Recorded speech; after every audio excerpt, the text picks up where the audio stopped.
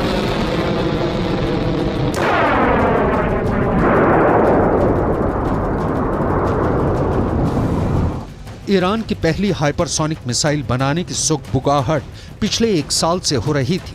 6 जून 2023 की तारीख ईरान के इतिहास में पत्थर पर लिखी इबारत बन गई, क्योंकि तब ईरान ने अपने राष्ट्रपति इब्राहिम रईसी की मौजूदगी में पहली हाइपरसोनिक मिसाइल बनाने का दावा किया। इसे पहली बार दुनिया के सामने पेश किया। मिसाइल का नाम रखा फतह।